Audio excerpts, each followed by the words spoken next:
2013 $1 bills are some of the most rare and valuable modern $1 bills ever to exist. And specifically for the 2013 series, there was a rare mistake that happened that I'm going to go over in this video that makes them incredibly rare and valuable. So sit tight and let's hop into this video. So one very important factor to understand before getting into it is that the series on your banknotes does not mean that is always the exact year the bill was printed. For example, these banknotes say series date of 2013, but did you know they were actually printed all the way up until 2019? That's right, guys. The reason they don't update the series every year is because it costs a lot of money to produce a new printing plate, and they don't want to change the year every year. So let's start off with this first note from 2013. It was graded by PCGS at a 65 ppq. It is a bit odd, but in the grading process, 70 is the highest achievable grade you can get, and 1 being the lowest. Someone was able to turn this $1 bill into $204 mainly because of the serial number, which is a 41. Remember, don't fold your bill, don't damage it, because that will definitely decrease its value. Alright, so this one got graded by PCGS at a 63. Now you may be asking, why did this one get graded lower? Well, when it comes to the uncirculated grades from 60 to 70, all of those bills don't have a single fold on them whatsoever. So as long as that happens, you can be within the 60 to 70 grade. Next, you want to be looking at the centering of the bill. So that white border around the bill, you can see that this one is a bit off-centered. The more centered your bill is, the higher achievable grade you're able to get. So since this one has no folds and the centering is a bit off, it got graded by PCGS at a 63 ppq. And the reason why it sold for $960 is because of the serial number. This is an even 40 million serial number, which is pretty hard to come by, and once again it sold for $960. Same thing here, this one got graded by PMG at a 58, which does mean that this one has a fold on it somewhere. But still, this one's a 90 million serial number and it sold for $1,440. Alright, this is really cool, guys. So this is what we call a rollover pair. So you can see the top serial number is 49 million with a bunch of nines, and the next digit goes to the 50 million. So it rolls over, and you can see on the back there it says rollover pair with that serial number, and this is 50 million serial number. So people like it when there's pairs like this. This pair sold for $2,040. Alright, here's what you guys have been all waiting for. So if you stayed until this, then good on you. So remember earlier I was talking about how the BEPs print in different years, not just in 2013 for this series. Well, for the series of 2013, in November of 2014, the Washington, D.C. BEP facility printed the first batch of duplicate range New York notes. Then something horrible happened in July of 2016. The Fort Worth, Texas BEP facility accidentally printed the same serial number range again, creating the duplicate notes. Okay, so let me explain what happened here and what you need to be looking for. So first of all, how do you tell if you have a Fort Worth, Texas facility printed note versus a Washington, D.C. printed note? This is how you tell. So looking at the bottom note there, you see the front plate position at the bottom right. You're going to see a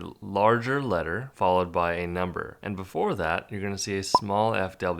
That FW stands for Fort Worth, Texas. When we go up to the top note, you see the letter and the number, which, by the way, the letter and the number don't matter. It can be any letter and any number combination. But before that, you see no FW. It is completely blank. If you have a bill that does not have an FW on it, that means it was printed at the Washington, D.C. facility. Okay, so how do you tell if you have one of these bills? First of all, it needs to be from the series of 2013. There needs to be a large letter B on the left-hand side there of the district seal, and it needs to be a star note. On top of that, it needs to be from the serial number range of what you see on the screen here, because if it is outside of that range, that means that Fort Worth, Texas did not print in that range. So this is what you guys should do if you come across one of these bills. So any 2013 B star note you come across, you should hold on to, because even by themselves, they're worth a lot of money. You can sell them anywhere from $10 to $30 each on eBay, and if you get them in a pair like this person did, they were able to sell them for $6,600. $20. So what we recommend is first, if you find one, go on eBay and see if you can find your identical serial number. That means typing in the search bar your serial number and see if someone listed it on eBay. If they did, we recommend buying it immediately, because spending $10 to $30 to turn your two bills into potentially $6,000 like this person did is a huge win, obviously. Alright, well, we do hope you enjoyed this video on the 2013 $1 bills. Make sure to hit that subscribe button, and we will see you guys in the next one.